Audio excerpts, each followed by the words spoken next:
তা আবু মুসা আল আশআরী রাদিয়াল্লাহু তাআলা ইসলাম গ্রহণের যে তাৎপর্য, এটা একটু আমরা শুনতে চাই। বিসমিল্লাহ, আলহামদুলিল্লাহ, আসসালাতু ওয়াসসালামু আলা রাসূলিল্লাহ ওয়া বাদ।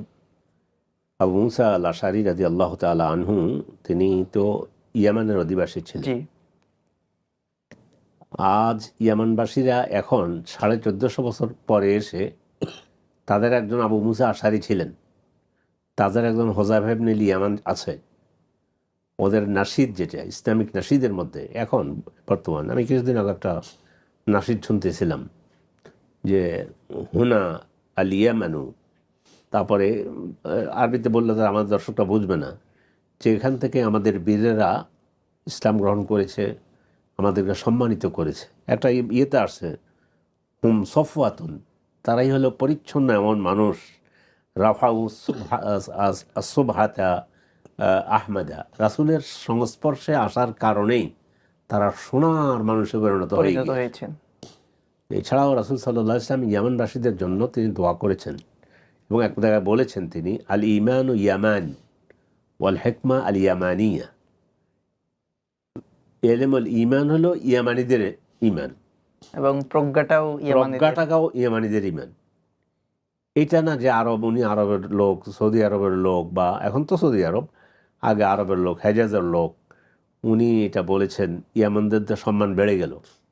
এবং বলছে আরাক্কুহুম কুলুবান, তারা হৃদয়ের দিক থেকে অত্যন্ত কোমল। মানে পৃথিবীতে ওনাদের ইতিহাস মানে অনন্য। তো তিনি একটা, শুধু প্রত্যেক সাহাবী, মানে সাহাবী তো সকলেই আমাদের জন্য অনুসরণীয়। এমনকি যে সাহাবী কোনো ভুল করেছে তিনিও আমাদের জন্য অনুকরণীয়। কেমনে? একজন মহিলা জেনা করা হয়েছে, গামিদিয়া মহিলা, তো জেনা তো হারাম, সেজন্য ওনারা আমাদের জন্য মডেল, কিন্তু মানদণ্ড নয়।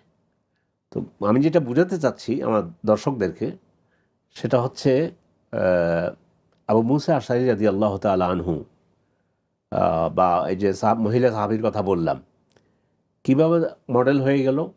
উনি এসে রাসূলকে বললেন, তাহহিরনি, আমাকে পবিত্র করুন। রাসূল এটা বললেন, তুমি এটা করো না, এটা করো না। এখন কোনো সাক্ষী তো নেই। তো তারপরে তো ওনার থেকে 4টা সাক্ষ্য গ্রহণ করার পরে ওনার উপরে মৃত্যুদণ্ড দেওয়া হলো। তখন কিন্তু ওই ইসলামের জেনার শাস্তি নাজিল হয়েছে। তো ওনার করেছে রাসূল সাল্লাল্লাহু আলাইহি ওয়াসাল্লাম, সলাতুল জানাজা রাসূল পড়াবেন। ওমর বললেন, ইয়া রাসূলাল্লাহ, এই মহিলা, যার উপর রাসূল তখন বললেন, ওমর এমন তওবা করেছে, ওমর যেটা মদিনার 70 জনের মধ্যে ভাগ করে দিয়ে সবার জন্য যথেষ্ট হয়ে যাবে জান্নাতে যাওয়ার জন্য। আল্লাহু আকবার। এটা বললাম যে সাহাবারা। তো তোর মধ্যে আবু মুসা আশআরী রাদিয়াল্লাহু তাআলা আনহু, ওনার সাহাবাদের মধ্যে রাসূলের মসজিদে বসে ফতোয়া দেয়া, এ ব্যাপারে 4 জনে ফতোয়া দিয়েছে, তোর মধ্যে তিনি একজন। এটা কিন্তু চারটেখানি কথা না, এটা রাসূলের জীবদ্দশায় রাসূলের মসজিদে ফতোয়া যারা দিতেন, তোর মধ্যে আবু মুসা আল আশআরী রাদিয়াল্লাহু তাআলা আনহু, তিনি কতটা প্রাজ্ঞ ছিলেন উনি, মানে অভিজ্ঞতা, প্রাজ্ঞতা। এবং আর বিশেষ করে সাহাবাদের আমরা যদি ইতিহাস পড়তে যাই, প্রথম আসবে নাম কি, দ্বিতীয় পিতার নাম কি, বংশ কোথায়, কোথায় জন্মগ্রহণ করেছেন, এরপরে আলোচনা করবে কয়টি যুদ্ধে অংশগ্রহণ করেছেন। এটা ছিল সাহাবাদের জীবনী। সেই ইতিহাস আমাদেরকে ভুলিয়ে দেওয়া হয়েছে। আমাদের প্রজন্ম, এর আগের প্রজন্ম, এর আগের প্রজন্ম, এর আগের প্রজন্ম, আমরা এগুলো ভুলে গিয়েছি। আবু মুসা আশআরী রাদিয়াল্লাহু তাআলা আনহু একদিকে যেমন ছিলেন প্রাজ্ঞ, বিজ্ঞ, আলেম, ফকিহ, মুহাদ্দিস, সব কিছু গুণ ওনার মধ্যে ছিল। সেই আবু মুসা আশআরী রাদিয়াল্লাহু তাআলা আনহু কত বিনয়ী হলে তিনি ওমর রাদিয়াল্লাহু তাআলা আনহুর বাড়িতে গেলেন। সেখানে গিয়ে সালাম করলেন, আসসালামু আলাইকুম। তো ওমর শুনছে ওনার কণ্ঠ, শুনে কিন্তু উনি একটা গুরুত্বপূর্ণ কাজে ব্যস্ত ছিলেন। উনি যে এসে বলবেন যে আসেন, এই যে আবু আনাস নাম, ওনার পিতার নাম কিন্তু আনাস, তো ওনাকে আবু আনাসও বলা হয়। আবু মুসা তো আছেই, আবদুল্লাহ ওনার নাম। তো উনি তো 3বার সালাম দিয়ে চলে গেছেন। ওনার বিনয়টা দেখাচ্ছি, যিনি এত বড় ফকি, যিনি এত বড় আলেম, তিনি তো 3বার সালাম দিয়ে চলে গেলেন। ওমর রাদিয়াল্লাহু তাআলা আনহু তিনি বের হয়ে বললেন যে কই আবু আনাস কোথায়, ডাকো। উনি চলে গেছে। পর বলে তো আসো, যেহেতু ওমর খলিফা, খলিফার কাছে আসছে, খলিফার ওয়ার্ডার আসছে। তো বলে আপনি চলে গেলেন কেন? বলে যে আমি তো এইভাবেই রাসূল আমাদেরকে শিক্ষা দিয়েছে, এইভাবেই রাসূল আমাদেরকে শিক্ষা দিয়েছে। এই বাক্যটি যদি আজকে আমরা উম্মতের মধ্যে নিয়ে আসতে পারি, এইভাবেই রাসূল বলেছেন, এইভাবেই আল্লাহ আমাদেরকে বলেছেন, তাহলে এই পৃথিবীতে আল্লাহ তাআলা আবার মুসলমানদেরকে ইজ্জত এবং সম্মানের মালা আবার পরাই দিবেন ইনশাআল্লাহ।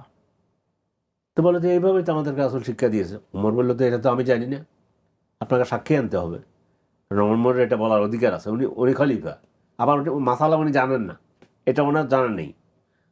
তো উনি বের হয়ে গিয়ে আনসারদের কাছে গিয়ে বললো যে ঘটনা তো এই, আপনাদের মধ্যে কেউ আছে নাকি এই মাসালা যে কারো বাড়িতে গেলে দরজা নক করে যদি 3বার সালাম দেওয়া হয় ফিরে আসার জন্য? বললাম আমাদের আবু সঈদ খুদরি রাদিয়াল্লাহু তাআলা, ছোট বাচ্চা, হেও তো জানে এই মাসালা।